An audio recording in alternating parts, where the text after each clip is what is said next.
2, 3주 전에 우리가 자주 거론을 했던 탈북자 다시 입국했던 임지연 씨 이야기가 어제 오늘 계속 거론이 되고 있습니다. 지난번에도 가서 한국에서 살기 힘들어가지고 북으로 돌아갔다는 얘기를 했는데 이번에 또 가서 역시 그동안에 어렵게 살아서 결국은 돌아갔다는 얘기를 하고 있습니다. 그런데 다시 재입국하기 전에 본인의 팬카페에는 좀 자료 좀 보여주시겠습니까?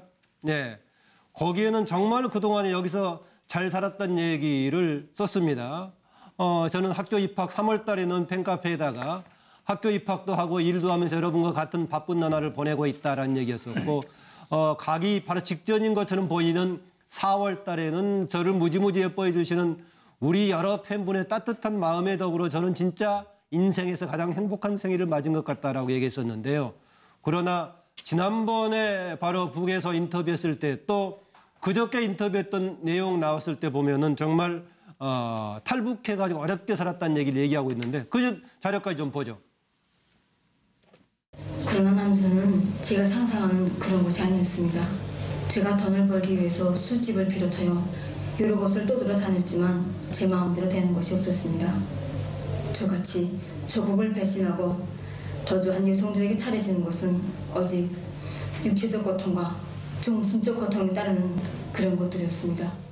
남순 사회에서 정말 환멸을 느꼈단 말이에요. 허무한 거. 내가 생각했던 거랑은 너무 비슷하시더라고. 그만 우습게 보고 바보 취급하고 거기서 갖다가 스트레스 받고 환멸을 느끼는데 더는 일자리는 없으니까 더는 안 벌어지고 거기서부터 다 거짓말이구나. 그럴수록 야 정말 집으로 가고 싶다. 뱃땅으로 가고 싶다. 저국으로 가고 싶다. 막 이런 생각이 더 갈라들고 진짜 하루도 못 살겠더란 말이에요. 네, 우리 다른 패널 중에 얘기가 그동안에 나왔을 때 되게 우리 민족끼리 일을 통해서 주로 대외 선전적으로 쓰이고 조선중앙TV 등을 통해서 나가지 않는 걸 보면은 대외 선전용으로 쓴 좀 그런 의도가 있는 것 같다는 얘기를 합니다. 한 두 가지 정도 질문을 좀 드려보겠습니다. 하나는 이런 발언 왔다 갔다 하는 걸 어떻게 봐야 될 것인가라는 것하고 또 하나는 이런 걸 보면서 과연 우리는 무엇을 해야 될 것인가라는 질문인데요. 이정훈 박사. 예. 사실은 이제 왜 다시 등장했는가가 지금 최대 관심사죠. 그렇습니다. 예. 그러니까 거기는 이제 배경이 좀 있다.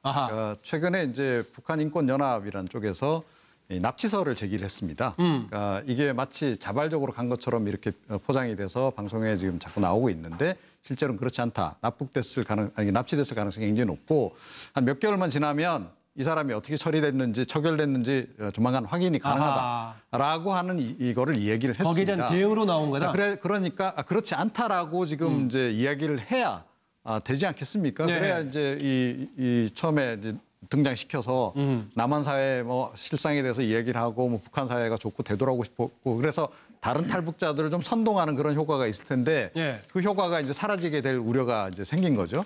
자, 그래서 이번에 다시 일단 등장을 시킨 거다. 예. 그렇게 생각을 합니다. 그러니까 그동안에 나왔던 여러 가지 설 중에 하나를 얘기하는 것이 아니라 바로 최근에 제기되고 있는 납치설 자체에 대한 뭔가 반박용으로 나온 거다 이런 얘기네요. 김현성 부원장. 아까 마지막 질문에서 우리 최진영 변호사가 문 대통령이 네. 이런 조치를 했으면 좋겠다라고 네. 했는데 오늘 이 취임식에서 세 가지 말씀하셨어요. 그러니까 사망자들한테 예우와 보상을 충분히 해라. 그리고 부상장병 치료에 만전을 관련 기하고 얘기죠. 예. 네. 얘기하세요. 원인 구명도 해라. 이런 세 가지 질문을 이게 이 지시사항을 하고 가셔서 아까 제가 최진영 변호사가 했는데 주제에 넘어갔더니 그 부분에 좋은 대해서 지적이네요. 그 부분에 대해서 했으면 좋겠다 했는데 그렇게 하셨어요. 예. 그래서 저는 임지연 씨 문제 같은 경우는 저는 좀 이렇게 봤으면 좋겠어요. 예. 그러니까 탈북을 하신 분들은 이렇게 얘기를 하세요. 이게 40년 차이가 나는 것 같다. 그러니까 북한에서 살다가 남한에 왔는데 남한과 북한의 차이가 한 40년도도 차이가 난 것 같다는 거예요. 예. 완전히 다른 체제에서 사시는 분들이 남한에 와서 여기서 적응을 해야 되는 거거든요. 그래서 사실 임지연 씨는 방송에도 나오고 여러 매체에 노출이 됐기 때문에 유명해서 이렇게 재입국한 것이 화제가 됐는데 실제로 남한에 탈북을 해서 다시 재입국한 사례가 좀 있어요. 심심찮게. 그렇죠. 이미 20몇 건 발표되었고. 예, 그 이상이 있다는 사람도 있고요. 심심찮게 있어서 저는 이제 이 차제에 이 탈북민에 대한 사람들의 조금 더 다른 인식 개선이 좀 필요하다. 그리고 어떤 우리 내부에서 탈북민들을 너무 이제 우리 민족과는 다른 사람들처럼 대하는 것이 아니고 조금 더 우리가 좀 관심을 가지고 그분들이 남한에서 편안하게 정착할 수 있도록 좀 더 배려하는 계기로 삼아야 되지 않을까. 그래서 네. 이것을 정치적으로 활용하는 것은 북을 또 자극할 수도 있고 네. 우리 내부에서도 어떻게 보면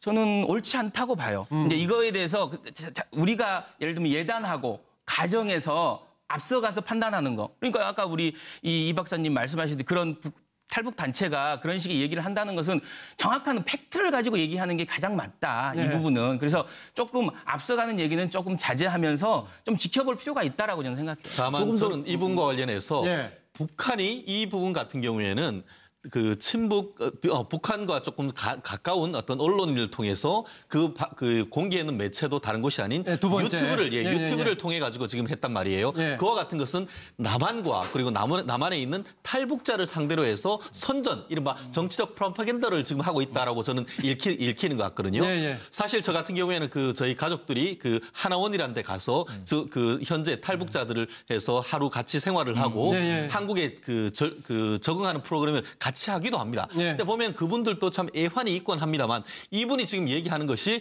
실제 팩트와 상당히 다른 얘기를 하고 있단 말이에요. 예. 예를 들어서 이분이 뭐라고 하냐면 마치 한국에 와서 이게 음지로 가서 성인 방송하는 것 같은 얘기를 하고 있는데 이분이 성인 방송을 하는 건 한국에 와서 있는 것이 아니고 중국에서 예. 있는 것이죠. 예. 그리고 그냥 짧은 옷 입고 춤만 췄는 것이 아니고 객관적인 어떤 그 그림을 보면은 거의 뭐 정말 19금을 훨씬 넘은 포르노 수준의 행위를 했는데 확인해 보셨습니까? 보셨어요?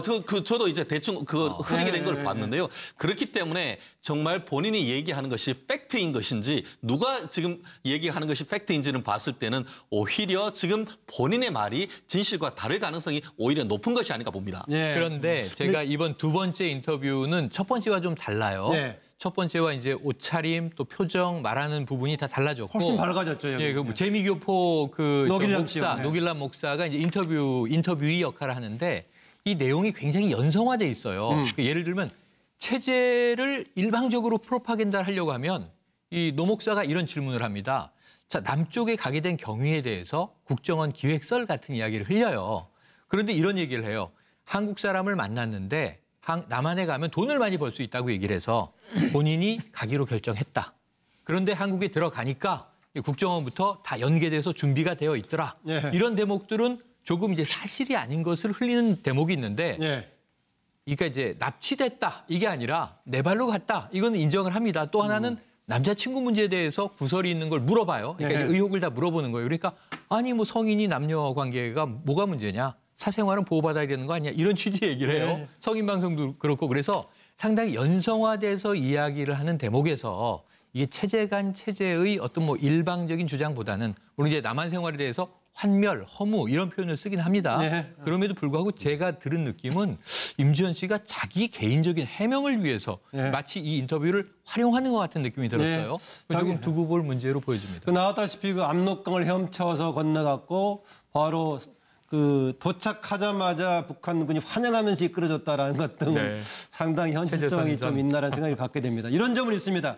이게 나왔을 때 보니까요. 여러 가지 언론들에서 뭐 재발 방지 대책을 얘기하고 있는데 그 차원에서 볼 수 있겠지만요. 오히려 이것이 조금 더 일상화될 소지가 좀 있어 보이죠. 만약에 교류가 있을 경우에. 그래서 이것을 오히려 우리가 어떻게 받아들이고 어떻게 이해하고 해야 될 것인가. 또 그런 관점도 필요하지 않겠어요? 그러니까 지금 사람들이 저도 그랬고 예. 모든 사람들이 북한이라는 곳이 저렇게 나왔다가 나오는 것도 어려운 것인데 저렇게 또 들어가는 것도 이 가능한 일인 거에 상당히 놀란 분들도 많은 것 같아요. 근데 그것조차 지금도 한 3만 명이 넘는 분들이 이제 탈북해서 오신다고 하셨으니까 예. 그런 것까지 가능하다라는 것을 고려해 두어서 우리 국가적인 관리라든가 아니면 탈북하신 분들을 대하는 태도 이런 것들도 다 생각을 해야 될 것 같아요. 저는 예. 이 방송을 사실 여러분들 말씀하신 것 중에 하나 저는 생각한 게 하필이면 왜 유튜브에 우리 민족끼리냐. 저거는 우리 대한민국과 북한과의 관계뿐만 아니라 국제사회가 이 남북 관계를 보는 시각까지도 고려한 어떤 포섭이라고 저는 보고 싶어요. 네. 그러니까 이렇게 교류가 활발해지는 시대까지 계산을 해서 이 북한이라는 곳이 사실은 개방된 곳이고 생각보다 압록강 헤엄쳐 들어갔고 바로 북한 정복도 안 만나고 몸이 아파서 쉬다가 집에 돌아갔다는 식으로까지 얘기를 하거든요. 그러니까 굉장히 체제가 지금 얼어붙어 있잖아요. 김정은이라는 네. 사람 때문에, 김정은 때문에 심지어 미국인이 대학생이 무고하게 죽어나가게 되는데 그런 곳이 아니라라는 얘기를 굉장히 자연스럽게 흘리고 있다. 네. 그래서 그것까지 고려를 해서 우리는 말씀하신 것처럼 앞으로 탈북자 문제 내지는 남북과의 교류를 어떻게 볼 것인가를 더 넓은 폭에서 봐야 된다고 저는 봅니다. 네. 우리가 좀 탈북자를 그 태영호 그 주영 봉사하다가 네. 북한 봉사하다가 한국으로 오신 네, 분이 네. 한국에서 북한 주민을 대상으로 탈북자를 대상으로 하는 콘텐츠 개발이나 이럴 거 해야 된다. 북한 정권은 절대 그 사람들은 안 바뀐다. 그래서 북한 주민을 대상으로 한 콘텐츠를 개발해서 그 사람들한테 보여줘야지. 지금 한국에서 만드는 콘텐츠는 잘 사는 거 우리 드라마를 그냥 막 보내주고 그거 숨어서 보거든요. 네. 그러니까 북한 주민을 위한 콘텐츠를 개발해서 좀 봐야 된다. 그리고 북한에서 김정은이가 지금 제일 두려워하는 게 그런 얘기도 했잖아요. 60만 한국의 군인은 안 무서운데 탈북자들은 무섭다. 탈북자들이 3만 명이 그렇게 무서운 거예요. 네. 그 사람들이 하는 얘기가 북한 주민들이 다 보고 있다면 그렇게 무서운 거니까 네. 우리가 이 탈북자들을 우리가 지금은 저분 때문에 임지연 씨 때문에 뭐 위장 간첩이니 뭐 좀 냉소적인 시각이 좀 많거든요. 네. 그렇게 하지 말고 저분들을 사실 현대그룹의 정주영 회장도 어떻게 보면은 북한 분이고 지금 뭐 그 남양유업이나 아모레 퍼시픽이나 이런 그룹사도 다 네. 북한 출신이잖아요. 그러니까 북한 출신들을 잘 할 수 있게 지금 그분들이 3만 명 중에서 취업하고 있는 사람이 절반밖에 안 된대요. 네, 네. 나머지는 그러니까 어떻게 보면 우리가 그 사람들을 정착할 수 있게 좀 도와주고 네. 잘 좀 이끌어주는 우리가 그 국민 의식 이게 앞으로 통일을 위한 근본 네. 바탕이 아닌가 저는 이렇게 저기 그 생각합니다. 다른 탈북자 저 이소일 씨 얘기가 지금 나오고 있는데요. 지금 이제 그 눈빛이 변했다는 얘기도 하고 있고 북한은 지금 탈북자 프로그램 폐지되기를 바라고 있다 이런 얘기하고 있는데 우리 내부에서도 지금 탈북자들을 관련했던 프로그램에 대해서 조금 문제를 지적하는 사람이 좀 있긴 합니다만은 저는 이제 과거에 동서독 사례를 좀 우리가 좀 봤으면 좋겠어요. 그러니까 동서독이 이 왕래나 자유로운 교류 관련해서는 간첩이 아닌 한은 서로 굉장히 자유롭게 왕래했던 그 기억도 있어요. 그래서 그렇지 않으면 저는 과거 9년 동안 이명박근혜 시대장 9년 동안에 아무 교류가 없었던 거예요. 하다못해 개성공단조차도 폐쇄가 됐지 않습니까? 네. 그래서 통일을 위한 뭔가 단초가 된다라면 이 민간인들 간의 교류, 그러니까 이걸 탈북자라고 그래서 이제 왔으니까 못 간다 이렇게 막아버리면 좀 그것도 사실 저는 잘못된 거라고 저는 보거든요. 그래서 장기적으로 보면 이런 고민, 동서독이 서로 교류와 협력을 위해서 왕래했던 그런 사례들도 충분히 우리가 한번 공부해 볼 만하다라고 봅니다. 네, 갑자기 오늘 왜 그 서영란 씨 얘기가 나오고 있죠? 지금? 네네. 지금 왜냐하면은 이제 워낙 지금 뭐 이 임지연 씨의 북한으로 도로간 재입국에 대해서 네. 세 가지 가설이 있었거든요. 네. 첫 번째는 납치다. 두 번째는 이 남한에 와서 생활하다가 뭔가 개인적인 문제가 생겨서 제발로 돌아갔다. 자진 납북설, 자진 이제 재입국설.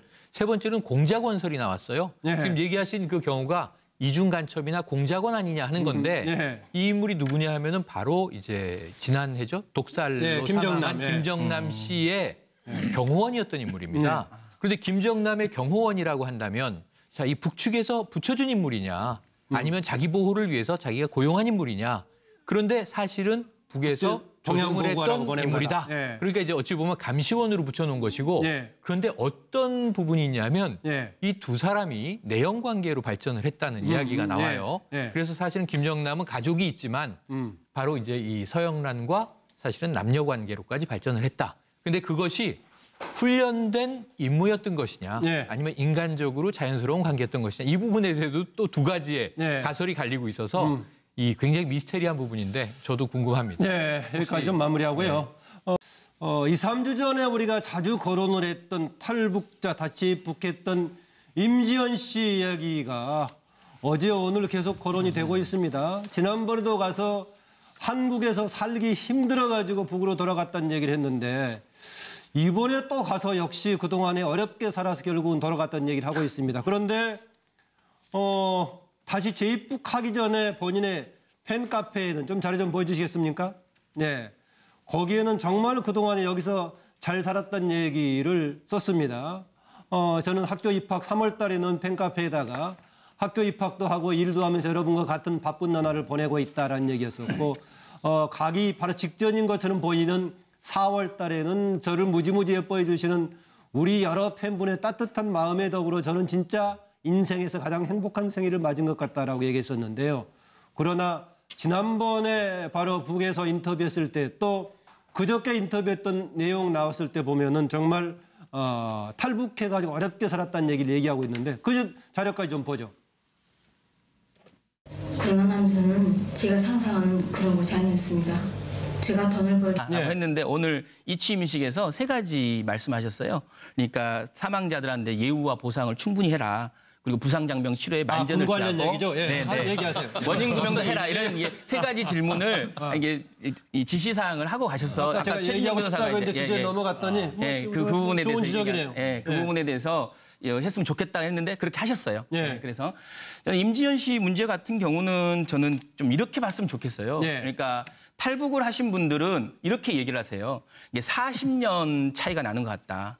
그러니까 북한에서 살다가 남한에 왔는데 남한과 북한의 차이가 한 40년도도 차이가 난 것 같다라는 거예요. 예. 완전히 다른 체제에서 사시는 분들이 남한에 와서 여기서 적응을 해야 되는 거거든요. 그래서 사실 임지연 씨는 방송에도 나오고 여러 매체에 노출이 됐기 때문에 유명해서 이렇게 재입국한 것이 화제가 됐는데 실제로 남한에 탈북을 해서 다시 재입국한 사례가 좀 있어요. 심심찮게. 이미 20몇 건 발표되었고. 그 이상이 있다는 사람도 그러겠죠. 있고요. 심심찮게 있어서 저는 이제 이 차제에 이 탈북민에 대한 사람들의 조금 더 다른 인식 개선이 좀 필요하다. 그리고 어떤 우리 내부에서 탈북민들을 너무 이제 우리 민족과는 다른 사람들처럼 대하는 것이 아니고 조금 더 우리가 좀 관심을 가지고 그분들이 남한에서 편안하게 정착할 수 있도록 좀 더 배려하는 계기로 삼아야 되지 않을까. 그래서 네. 이것을 정치적으로 활용하는 것은 북을 또 자극할 수도 있고 네. 우리 내부에서도 어떻게 보면 저는 옳지 않다고 봐요. 이제 이거에 대해서 우리가 예를 들면 예단하고 가정에서 앞서가서 판단하는 거. 그러니까 아까 우리 이 박사님 말씀하시듯이 그런 탈북 단체가 그런 식의 얘기를 한다는 것은 정확한 팩트를 가지고 얘기하는 게 가장 맞다. 이 부분은. 그래서 조금 앞서가는 얘기는 조금 자제하면서 좀 지켜볼 필요가 있다라고 저는 생각해요. 다만 저는 이 부분과 관련해서 예. 북한이 이 부분 같은 경우에는 그 북한과 조금 가까운 어떤 언론을 통해서 그 공개하는 매체도 다른 곳이 아닌 두 번째. 유튜브를 통해 가지고 지금 했단 말이에요. 예. 그와 같은 것은 남한과 그리고 남한에 있는 탈북자를 상대로 해서 선전 이른바 정치적 프로파간다를 지금 하고 있다라고 저는 읽히는 것 같거든요. 예. 사실 저 같은 경우에는 저희 가족들이 하나원이라는 데 가서 위해서 술집을 비롯하여 여러 곳을 떠돌아 다녔지만 제 마음대로 되는 것이 없었습니다. 저같이 조국을 배신하고 도주한 여성들에게 차려지는 것은 오직 육체적 고통과 정신적 고통이 따르는 그런 것들이었습니다. 남은 사회에서 정말 환멸을 느꼈단 말이에요. 허무한 거. 내가 생각했던 거랑은 너무 180도 다르고 만전 우습게 보고 바보 취급하고 거기서 갖다가 스트레스 받고 환멸을 느끼는데 더는 일자리는 없으니까 더는 안 벌어지고 거기서부터 다 거짓말이구나. 그럴수록 정말 집으로 가고 싶다. 개 땅으로 가고 싶다. 저국으로 가고 싶다. 막 이런 생각이 더 갈라들고 진짜 하루도 못 살겠더란 말이에요.